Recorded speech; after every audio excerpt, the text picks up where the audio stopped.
In this video, we're going to look at UFC 287. We're going to go through the entire card. I'll give you my predictions, and we'll look at this from a betting perspective. You can call me Kunith. Let's make some money this week.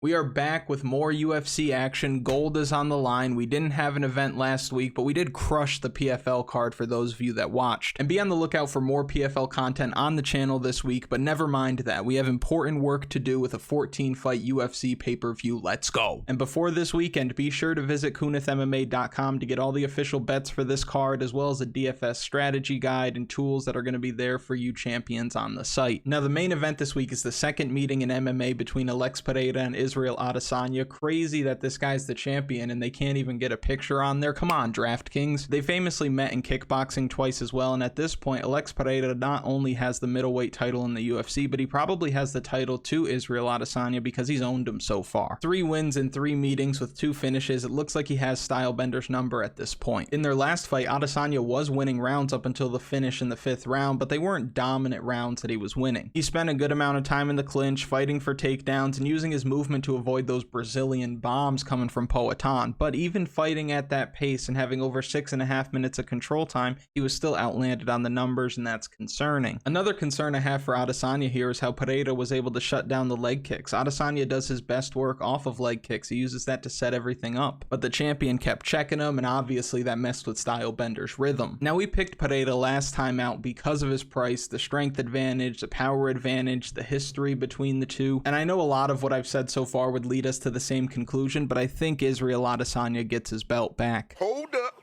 wait a minute.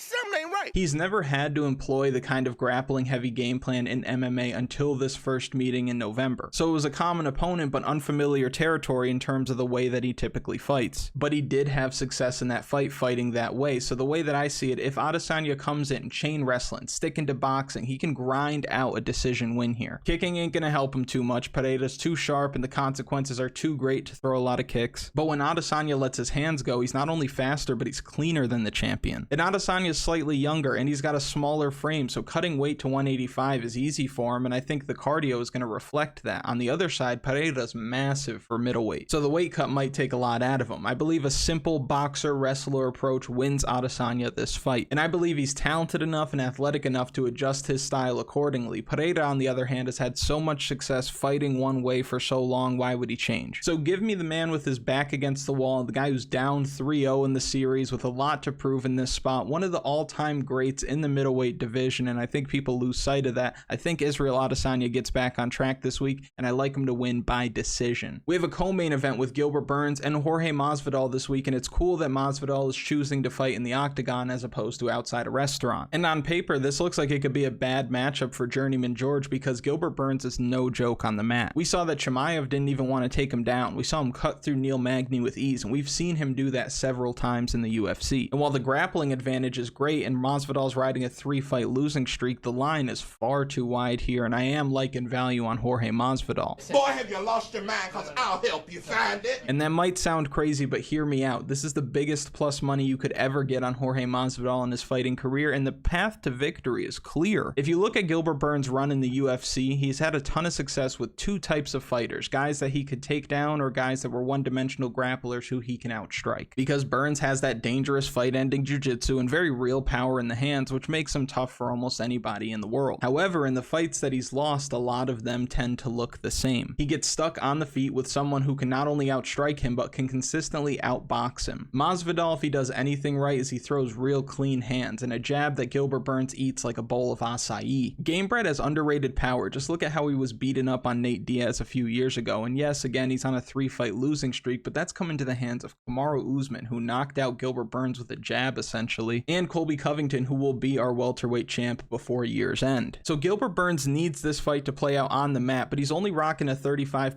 takedown accuracy, while on the other side, Jorge Masvidal is defending takedowns at a 74% clip. And while he's given up takedowns in his last fights, he's doing that to strong grapplers like Colby Covington, like Kamaru Usman, and he's given up takedowns in the past, but the submission defense is solid. He's only been submitted twice in his career, never in the UFC, and the last time that happened was 13 years ago. Michael Jackson was alive the last time that happened.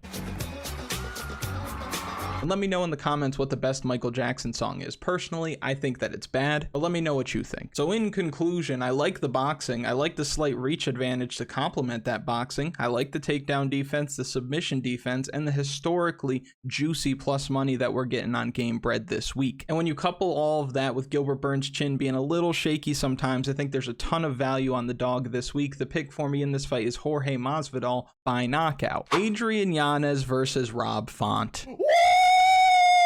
Fight of the night written all over it. When the matchmakers made this fight, this probably made the MMA gods smile ear to ear. Adrian Yanez is 5-0 in the UFC with 4 knockouts and 5 performance bonuses. The man comes to fight every single time. And the name Boogeyman gets thrown around a lot nowadays in MMA, but Adrian Yanez deserves that title because I don't think many people are calling the guy out. And that's probably because he has some of the best boxing in the division. Tons of power, crazy speed, a great chin, and laser precision. No one in the UFC has been able to take him down, so they're forced to play his game, and it's not a game that goes well for most people. On the other side, Rob Font is an excellent striker and MMA boxer as well, one of the best jabs in the sport, tons of volume, cardio to go 3 hard rounds considering that we've seen him go 5 hard rounds in his last 3 fights. What I like for Rob Font in this matchup is the output. I see him throwing more strikes, landing more strikes than Yanez, plus we've seen Yanez touched up on the feet. While he hasn't lost in the UFC, we saw Randy Costa put it on him early, we saw Davey Grant have a lot of success, so that leads me to believe that Rob Font can do the same thing. But what we've also seen in the UFC is Rob Font winning the volume game but losing the fight. Last time out, he nearly doubled Vera's output, but it was the damage and the knockdowns from Chito that lost Rob Font the rounds. The same could be said for his fight before that against Jose Aldo, who used boxing and head movement to get on the inside, land bigger shots, and win that fight based on the damage and, again, the knockdowns. I expect the same thing here. This is going to be a scrap. Both guys are going to have success at different times. With the way they throw hands, they might be having success at the same time. But Yanez will be the one with the slightly heavier hands and the slightly better chin, and I think that wins him this fight. Because with Adrian Yanez, when it rains, it pours. When he hurts guys, he pours it on with combinations, and I see Rob Font getting dropped by an uppercut that splits the guard. Now, I'd be remiss if I didn't say that this is a big step up in competition for Adrian Yanez, so I wouldn't be surprised if Rob Font was able to win a decision here, but I think the most likely outcome is that Adrian Yanez wins this fight by knockout. And real quick, if you haven't already, like the video, subscribe to the channel if you're new, comment something to bump up the algorithm, and if you want to go a step further, share this video with somebody you know will be watching the fights this weekend. Those are all free ways to support the channel, Oscar and myself, and we really appreciate it, and the goal for this year is 10,000 subs because the product is good enough week in and week out, damn it. We're super far from that goal, but it doesn't mean we can't set the goal. We'll get there. Now, I've said it before and I'll say it again. Kevin Holland at welterweight is a problem. He's one of the biggest fighters in the division, standing at 6'3" with that 81-inch reach, and when you couple that with the hands, the power, the toughness, he's a problem. Now, we have to address the recent fights. He only has 2 wins in his last 7. Derek Brunson had his way with him, Marvin Vettori, if and more so. He has the no decision because of the clash of heads against Kyle Dawkins, but Kyle Dawkins looked like he was getting out ahead early. These fights were also at middleweight. Again, he's a problem at 170. He beats Cowboy Oliveira, finishes him in the 2nd round, and the same thing with Tim Dirty Bird Means. He loses to Chimaev on short notice, whatever, and then he follows that up with a loss to Wonderboy, who continues to beat almost any striker the UFC puts in front of him. But Holland is talented, and he can have success in this division if he fights at his best, and he's going to need to be at his best to this week because Santiago Ponzinibbio is no joke. He's a bit older, and he's had some wars, but he does a lot of things that you like to see if you're betting on him. The first thing that stands out to me is the fight IQ. Pons has seen it all, he's done it all in the octagon, and he knows how to win fights, especially late. He throws a lot of punches, he throws a lot of leg kicks, and he does a good job of mixing strikes from the body to the head. When you look at his run in the UFC, the man has been impressive, and I'd say he has the better resume in this matchup. His knockdown rate is absolutely absurd, and outside of that first round knockout loss to Li Jingliang after a 3-year layoff, he's been durable. Even in fights that he's lost recently, the scorecards have been all over the place. Against Jeff Neal, one judge gave Neal 3 rounds, one judge gave him 2 rounds, one judge gave him 1 round. And the same thing happened in the following fight against Michel Pereira, but I do think that Ponzinibbio clearly won the 2nd and the 3rd round. My biggest concern for Ponzinibbio is about 8 inches this week. What do you mean by that?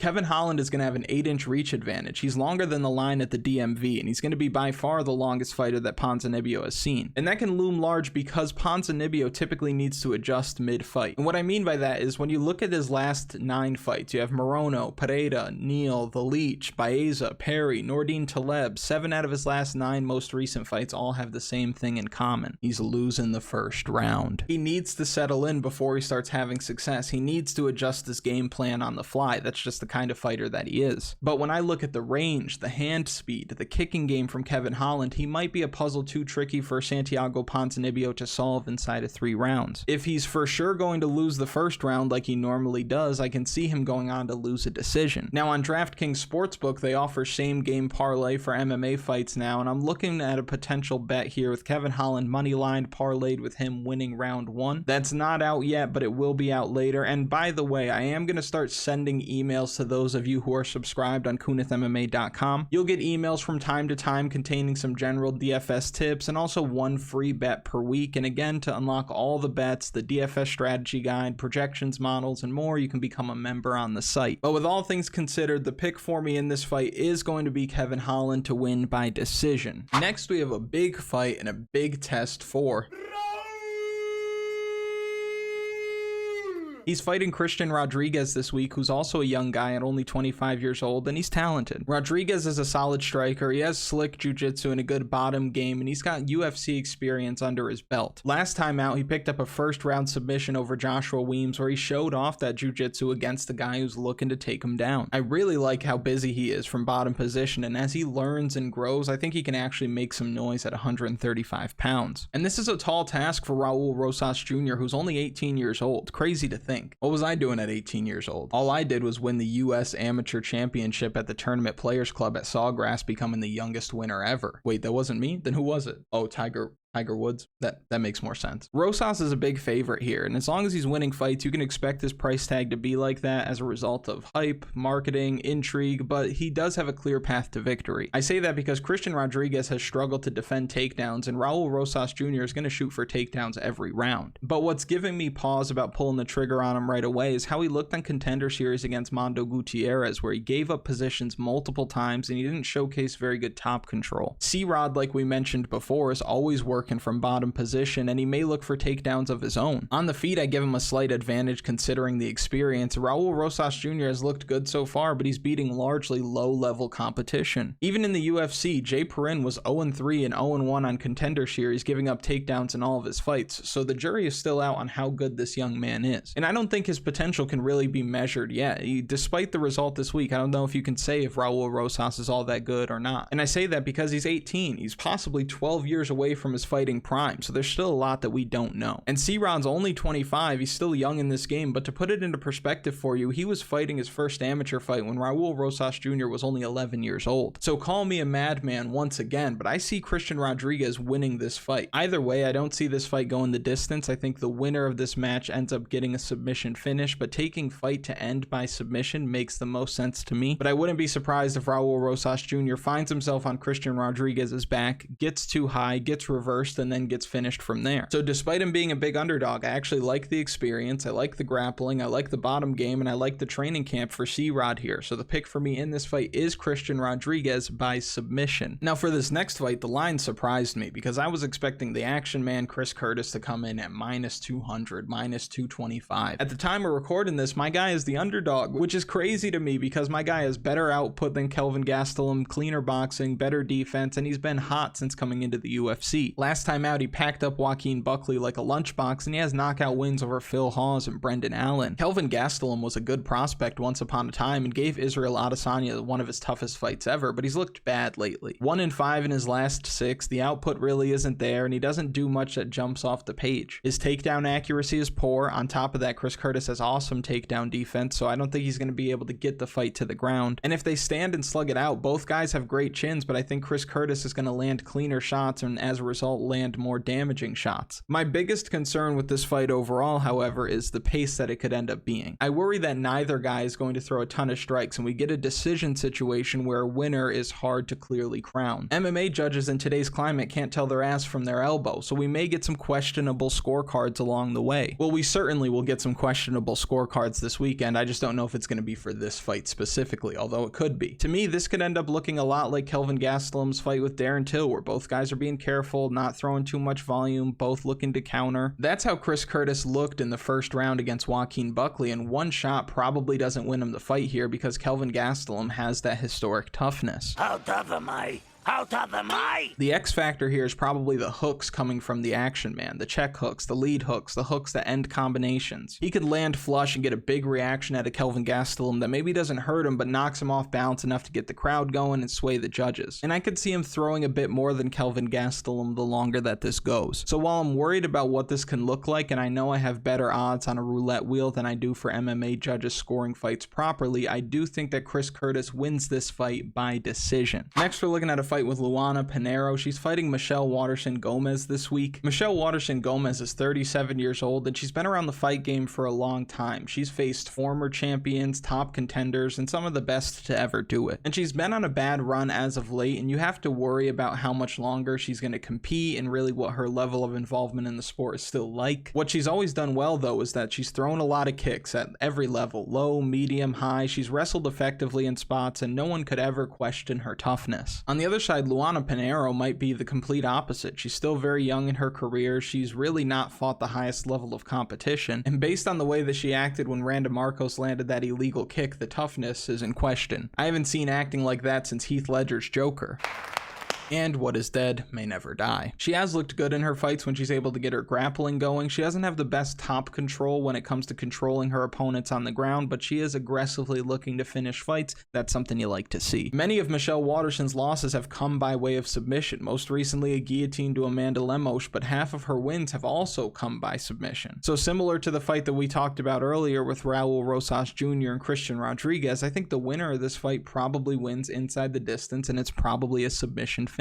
It's really going to come down to who can get the fight to the mat on their terms. I see Pinheiro looking for takedowns and losing most of the striking exchanges, which might lead to some more takedown attempts out of her. And I see Waterson being able to stuff some of these takedowns and get some of her own, especially the longer that this fight goes on, because I do give her the slight cardio edge. We saw Luana Pinheiro drop the last round in her most recent fight to Sam Hughes. On top of that, most of her wins are coming in the first round, so if she's shooting for takedowns, she's getting stuffed, Waterson's making her work. I could see her getting tired, especially in front of thousands of screaming fans. It's unfamiliar territory. So I'm going to lean on the higher level experience, the cardio, and the toughness advantages from the karate hottie this week. Give me Michelle Waterson to win this fight, surprise everyone with a finish, and get a submission win. This next fight is very tricky. Very tricky. Gerald Meerschaert can pull a rabbit out of a hat at any time. We know this. A submission win that shocks everybody, but it's also not shocking because if he does pick up a sub this week, it's going to be the 27th of his career. That's insane. Last time out, he stunned everybody once again by finding a submission win over power puncher Bruno Silva. Granted, Bruno Silva looked career worse that night. Regardless, GM3 got the fight where he needed it, and he made him work, and he won that fight. Now, on the feet, he doesn't really offer much. Very slow hands, doesn't react well to strikes, and he's been chin-checked in the past. Joe Pyfer is a big, powerful striker who likely knocks out GM3 in the first or second round. The issue is he has no answer for Gerald Meerschaert on the mat, and not because he's a bad grappler, but because Gerald Meerschaert's just that damn good. So it's a simple set of scenarios, Pyfer knockout or Meerschaert sub, but to make a prediction on it is tricky because there's a lot of questions. Will Pyfer be able to defend a takedown? Will Meerschaert be able to even get a takedown? And I could see situations where that could happen. Let's say GM3 pulls guard, that could be problematic. Let's say Pyfer gets a knockdown and decides to follow it up with strikes on the ground, that could also be problematic. Let's say neither of those things happen and they decide to stand and bang, well then Body Bags Joe is going to get the win, and I think that's where I'm going to land on this fight. Big age gap here, and that's worth mentioning, and when Gerald Meerschaert looks off, he looks so off. So we could see Pyfer take advantage of the difference in athleticism here, the difference in age, difference in power, striking ability, and find an early finish. So I think Joe Pyfer wins this fight